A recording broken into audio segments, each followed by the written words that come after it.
beliau juga memegang posisi Associate Financial Advisor sama Direktur AM and Associate ya Mas ya. Kemudian lama itu historical ya. Oh gitu. Iya, masih Sekjen Asosiasi Perencana Keuangan Indonesia kan ya Mas ya? Aku kirim profil terbaru ya Mbak. Boleh. Lihat dari googling itu. Aku tadi udah kirim. Ya, intinya beliau adalah salah satu perencana keuangan kenamaan tanah air yang banyak bekerja sama dengan beberapa stasiun TV, salah satunya stasiun TV saya, Metro TV.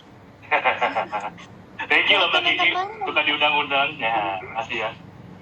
Ya, tapi terima kasih loh Mas sudah bergabung. Ada teman-teman yang gabung juga, ada Mas Reza Darussalam, Dapu Bandung. Assalamualaikum, terima kasih sudah bergabung. Dan di live IG KJB kali ini akan ada giveaway dari beberapa produk sponsor kami. Salah satunya adalah Sari Ayu dan hijab El Jata untuk 3 orang yang beruntung nih Mas Karisma. Tapi nah, door prize ya, ada giveaway ya. Nah, jadi giveaway buat teman-teman. Caranya yaitu yang pertama tentu wajib follow IG kami, Komunitas Jurnalis Berhijab. Kemudian beri pertanyaan menarik nih teman-teman sama Mas Karisma sepanjang live IG kita berlangsung dari jam 4 sampai jam 5 nanti. Kemudian di screenshot momen IG KJB ini, ngabuburit bareng KJB kali ini yang temanya adalah saya ulang kembali, bagaimana tips bijak agar THR tidak cekak usai lebaran, dan diposting di IG story teman-teman. Kemudian jangan lupa nih di tag 3 orang teman dan Komunitas Jurnalis Berhijab. Oke, Mas Karisma sebagai pembuka nih, biasanya kan teman-teman nih begitu ting THR masuk ke rekening udah mulai nih pengen ini itu segala list yang mau dibeli, akhirnya kemudian jadi mengindahkan prioritinya apa.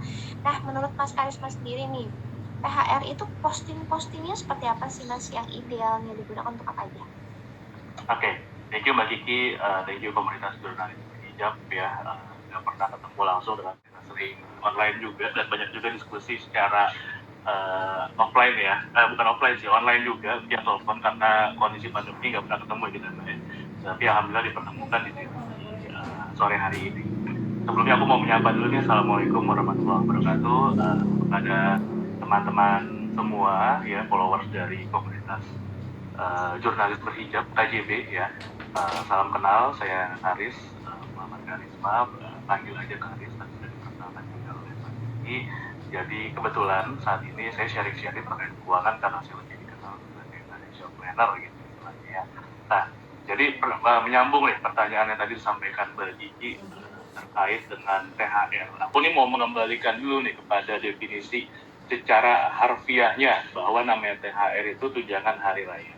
Ya, tunjangan hari raya yang lebih dominan dan lebih melekat kepada para muslim karena majority kita di Indonesia itu penduduknya muslim. Jadi itu lebih melekat ke momen lebaran Idul Fitri yang insya Allah tahun ini beberapa hari ke depan kita akan merayakan. Nah, seperti namanya itu sendiri, tunjangan hari raya, maka sebenarnya tunjangan ini memang diperuntukkan untuk memenuhi kebutuhan selama hari raya. Ya, lebih spesifiknya hari raya Idul Fitri.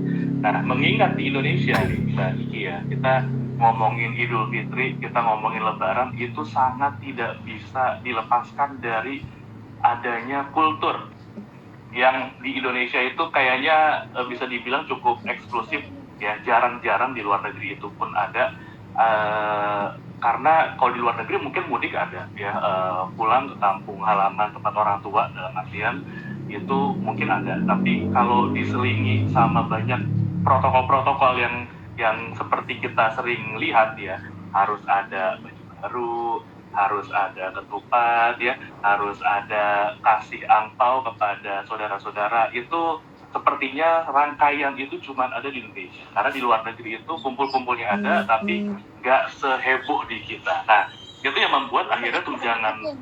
Nah, itu yang membuat akhirnya tunjangan hari raya ini menjadi sesuatu hal yang cukup sakral nih untuk kita bahas ya, untuk kita perjelas gitu ya, alokasinya itu mau seperti apa. Nah, menyangkut tadi adanya sebuah hari raya keagamaan, adanya sebuah kebudayaan, maka alokasi, saya ngomong langsung masuk ke intinya aja, alokasi yang harus kita perhatikan selama hari raya Idul Fitri itu berarti kita harus fokus kepada kebutuhan selama hari raya. Nah, makanya saya selalu bilang gini intinya, THR itu boleh dihabiskan, tapi bukan harus ya. Boleh berarti ini kita tenang dulu nih, ada sebuah perasaan relief gitu ya, ada sebuah perasaan lega bahwa saya nggak terbebani nih, namanya THR, saya nggak dibebani untuk bisa saving ya, saya nggak dibebani untuk bisa memenuhi kebutuhan-kebutuhan yang sifatnya sekunder tersier ya, tapi kita fokus aja kepada kebutuhan-kebutuhan yang sifatnya memang pokok, itu harus kita keluarkan selama Idul Fitri, mengingat tadi ada banyak pos yang ternyata terkait dengan kultur kebudayaan kita sebagai masyarakat Indonesia. Nah, jadi ketika kita sudah tahu nih, banyak sekali protokolnya, banyak sekali, selain kesehatan tentunya ya, protokolnya sekarang lagi rame, tapi protokol Idul Fitri kita kan banyak banget yang akhirnya membuat kita tuh harus pusing nih, membaginya seperti apa. Nah,